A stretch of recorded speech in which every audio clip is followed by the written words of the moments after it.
வணக்கம், என்னோட பேர் துவாரகேஷ். நான் கோடம்பாக்கத்துல இருந்து வரேன். இன்னைக்கு உட்லாண்ட்ஸ் தியேட்டர்ல ரிக்ஷாக்காரன் படம் ரிலீஸ் பண்ணிருக்காங்க.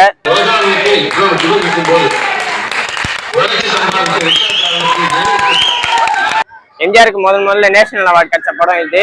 இந்த படத்துல பாட்டுல இருந்து ஃபைட் சீன்ல இருந்து எல்லாருமே சூப்பரா இருக்கும். கடைசியில வர ஃபைட் சீன் எந்த நடிகர்களாலையும் இன்ன வரைக்கும் பண்ண முடியாது.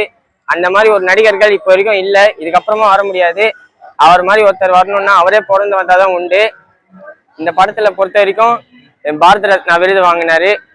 ரொம்ப ஏழ்மையா ஒரு ரிக்ஷாக்காரன் எப்படி வாழ்க்கையில இருப்பாங்களோ அது மாதிரி ஒரு ரிக்ஷாக்காரனை போலவே அந்த படத்துல காமிச்சிருப்பாரு. ரொம்ப நல்ல படம், நல்லா இருக்கும்.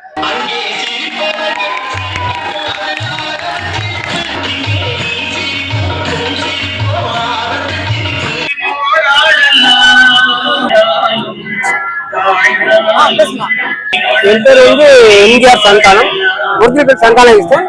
ஆனா எல்லாரும் எம்ஜிஆர்ல கூப்பிடுவாங்க. நான் ஒரு 38 வருஷமா இது மாதிரி இருக்கிறேன். எம்ஜிஆர் இறந்துட்டு மறு வருஷத்துக்கு எம்ஜிஆர் மாதிரி நான் தலைவர் மாதிரி இருக்கணும்னு இருக்கிறேன். நான் சேப்பாக்கம் திருவள்ளிக்கேணி தான் இருக்கேன். நான் எம்ஜிஆர் படம்லாம் ரொம்ப பார்ப்பேன். என்னோட 7 வயசுல எம்ஜிஆர் பார்த்தேன். நான் படிக்கும்போது எம்ஜிஆர் பார்த்தேன். அப்புறம் படிக்கும்போது எம்ஜிஆர் படம் கேட்டு அவர் ரொம்ப பிரியமா இருக்கேன். எம்ஜிஆர் பார்த்து ஒன்னு பெரியார் சாவு பார்த்தேன். பெரியார் இறங்கும் போது 1970 இறங்கும்போது எம்ஜிஆர் பார்த்தேன். அப்புறம் நான் எம்ஜிஆர் படம்லாம் நல்லா பிடிச்சி கேட்பேன். ஸ்கூல் படிக்கும்போது நான் காலேஜ் வரைக்கும் படிச்சிருக்கேன். அப்புறம் அவர் ஆட்சி அமைச்ச பிறகு இன்னும் நல்லா பண்ணாரு. அவர் திரையில என்ன சொன்னாரோ மக்களுக்கு செய்தார். எம்ஜிஆர்னா என்ன இப்போ எம்ஜிஆர் எல்லாரும் கூப்பிடுறாங்க. என் பேரை எனக்கு மறந்து போச்சு. எம்ஜிஆர் தான் கூப்பிடுறாங்க. அதனால எம்ஜிஆர் எப்ப கூப்பிடுறீங்க? நாங்க கலைவந்தன் எம்ஜிஆர் பக்கத்துல இருக்காங்க.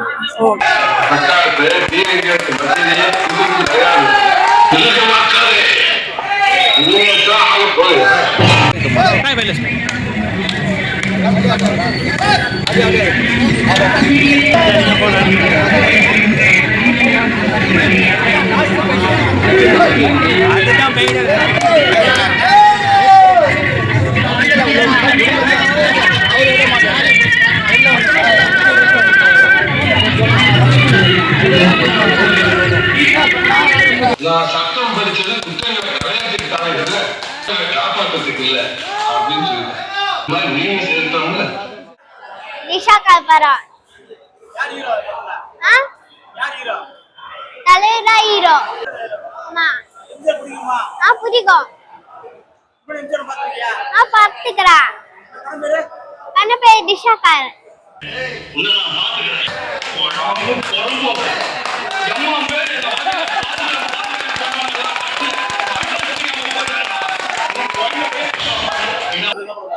தமிழ்நாட்டுல மாத்துக்காரர்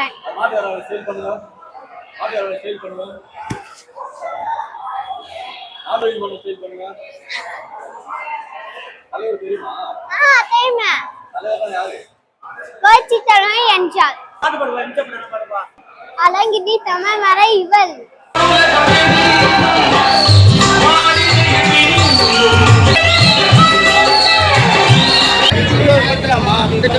தலைவர் மிச்சம் யாரும் கிடையாதுப்பா. யாருக்கும் அரசியல கிடையாதுப்பா. தலைவர் மிச்சம் பத்தி எங்க வந்துடும் பாத்தீங்கன்னா சென்னை உட்லாண்ட்ஸ் தியேட்டர் தான் வந்திருக்கோம். இப்போ இந்த தியேட்டர்ல ரிலீஸ் பண்ணிக்கிற படம் தான் மக்கள் தலைவர் எம்ஜிஆர் நடித்த ரிக்ஷாக்காரன். இந்த படம் தான் முதல் தேசிய விருது எம்ஜிஆருக்கு கொடுக்கப்பட்ட திரைப்படம். இந்த படத்துல பாத்தீங்கன்னா சாங்ஸ் எல்லாமே சூப்பரா இருக்கும். குறிப்பா சொல்லலாம், இந்த படத்துல எல்லா ஃபைட்டுமே சூப்பரா இருக்கும்.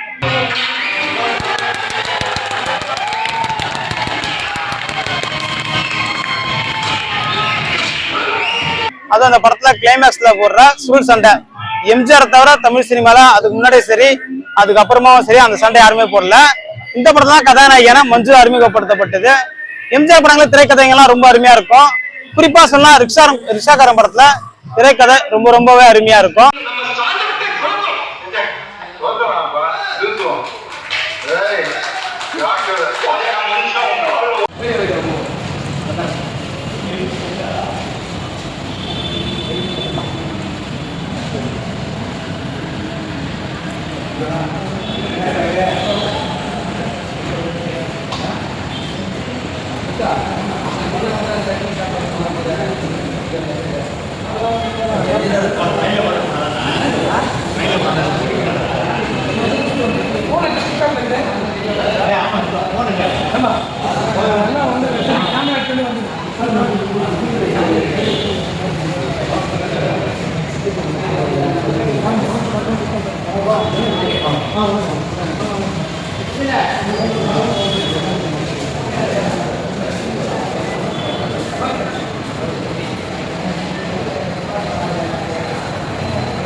எங்களால் முடிஞ்சது உதவியெல்லாம் பண்ணுவோம். எப்பவுமே வந்து நாங்க ஒரு எம்ஜிஆர் ஃபங்க்ஷன் பண்ணாக்கா வரவங்களுக்கு வயிறார என் தலைவன் மாதிரி வயிறார சாப்பாடு போட்டு அனுப்புவோம். வரவங்களுக்கு ஃபங்க்ஷன் பண்ணும்போது வந்து சாப்பிட்டுட்டு போகணும். வயிறா என் தலைவனோட கொள்கை இன்னைக்கு வரைக்கும் நான் கடைபிடிச்சிருக்கோம். ஃபர்ஸ்ட் பார்த்த எம்ஜிஆர் படம் நான் ஃபர்ஸ்ட் பார்த்த எம்ஜிஆர் படம் வந்து சிரித்து வாழ வேண்டும் பார்த்தேன். அதனால எனக்கு வந்து ரொம்ப பிடிச்ச படம் வந்து குடியிருந்த கோயில், 1001, உலகம் சுற்றுவாளிகள், பாசத்துல அந்த பாட்டு உலகம் பிறந்தது எனக்காக, அதுதான் என் தலைவனுக்காக இந்த பாட்டு தான் லாஸ்ட் ஆயிடுச்சு. என்ன படம் பாக்குறீங்கன்னா இப்போ வந்து ரிச்சாகரன் படம் பார்க்கணும். அந்த படத்தை பத்தி சொல்லுவாங்க. ரிச்சாகரன் படத்துல வந்து அதாச்சும் தலைவர் வந்து சொன்னது செஞ்சார். அதனால ரிச்சா தொழிலாளி ஒருத்தர் கோடம்பாக்கத்துல வந்து மயில நஞ்சின்னு போயிட்டு இருக்காரு. அந்த படத்துல சொன்ன மாதிரி செஞ்சார். நஞ்சின்னு போகும்போது அவர் நஞ்சின்னு போறாரு. அவர் வந்து மழை கோட்டு கொடுத்தாரு. ஃபர்ஸ்ட் எம்ஜிஆர் எல்லாருக்குமே தலைவர் ஒரு ஃபங்க்ஷன் வச்சு எல்லாருக்கும் மழை கோட்டு கொடுத்தாரு. அதனால எம்ஜிஆர் வந்து அதெல்லாம் வந்து அதாச்சும் சொன்னது செய்யறதுல அவரை தவிர அது யாரும் கிடையாது.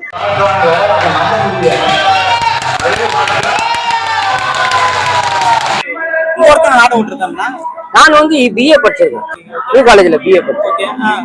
நான் வந்து 2 வருஷம் ஆடிட்டர் ஒர்க் பண்ணிருந்தேன். 5 வருஷம் ஸ்டாண்டர்ட் மோட்டர் சூப்பர்வைசர் ஆகுது. அப்போ ஒரு 20 வருஷம் ஒரு கம்பெனில ஒர்க் பண்ணேன். 2003ல இருந்து ஆட்டோ ஓட்டிருக்கேன். ஏன் ஆட்டோ ஓட்டுனாங்க, இனி யாருக்கிட்ட வேலை செய்ய பிடிக்கல. இது நல்ல தொழில். நம்ம போனா வந்து வீட்டுக்கு போய் சேரணும், நாட்டுக்கு போய் சேரக்கூடாது.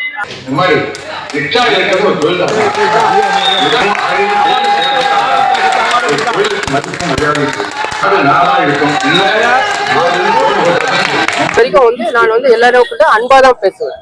ஒரு கோவப்பாட்டு பேச மாட்டேன் யாருக்கிட்ட. அன்புல வந்து யாரை வேணா விலைக்கு வாங்க, ஆணவத்துல யாரும் வாங்க முடியும். நான் உயர்ந்தவனை விட தாழ்ந்தவனை தான் மதிப்பேன்.